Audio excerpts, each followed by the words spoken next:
Clinton heading into today's contest with a wide lead among Democratic delegates. Now, as of this morning, here's the count. Clinton has 1,333 delegates. Bernie Sanders, 429. 3 states, as we mentioned, are holding Democratic contests today. And then the stakes get even bigger with the contest coming March 15th. So can Sanders gain some ground in these weeks ahead? Joining me now, Jason Johnson, political science professor and politics editor at TheRoot.com. Good to have you with us. I want to go back to something that you wrote talking earlier this week. You said it's not a question of whether Bernie Sanders will drop out of the race. It's a matter of when, noting his share of votes in every category has decreased. Is there any path left for Bernie Sanders at this point, or do you believe it's really just back to that question of when he drops out? Erica, I honestly think it's just an issue of when.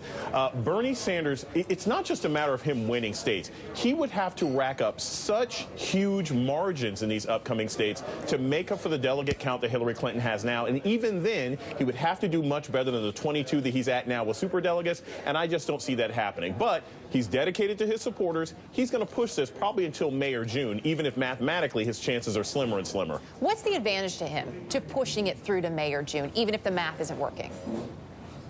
Well, there's a couple of advantages. One, Bernie Sanders has made Hillary Clinton a better candidate. Does anyone believe Hillary Clinton would care about income inequality? Does anyone believe Hillary Clinton would be caring about regular workers' issues in Flint, Michigan if it weren't for Bernie Sanders pushing her? Of course she wouldn't. So in many respects, he's staying in the race because he is forcing the likely frontrunner and the likely nominee to address the issues of his constituency. And we've seen that before. You've seen that with conservatives. You've seen that with Democrats. You've seen that with liberals. So I think that's part of why Bernie Sanders is going to stick around. And as Kelly pointed out for us, too, it is forcing Hillary Clinton to talk about things more like trade, that Bernie Sanders is focusing on in the Rust Belt states today. Is that, though, resonating with voters? So in him pushing Hillary Clinton to talk about certain things and making her a better candidate, is it backfiring a little bit for Bernie Sanders?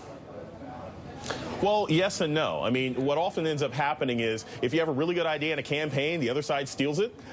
And so once Bernie started talking about getting workers back to work and returning sort of blue-collar jobs, Hillary Clinton has done it better and louder. But I think in the end, everybody benefits from it. I mean, the Sanders campaign, no, it hasn't helped him, certainly in southern states with large minority populations, but it did help him in places like Colorado. It does help him in the Midwest. And again, he's still in it to win it, even if the likelihood isn't very high. And again, I don't think any American worker is not going to be happy that you have 2 prominent candidates talking about returning the Rust Belt to the prominence of the 60s and 70s. When we look at it, there's a lot of focus, of course, on Ohio and Florida in any election cycle, but especially this year. Winner-take-all states, what happens? What is the best push for Bernie Sanders as he's making his case in those states?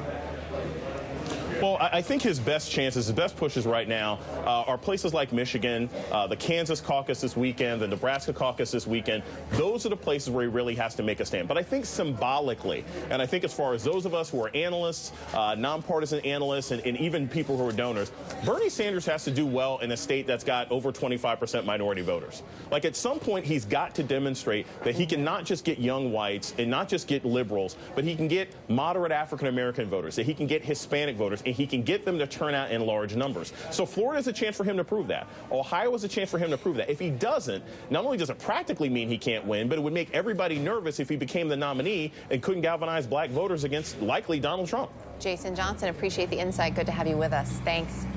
Thanks, Erica. While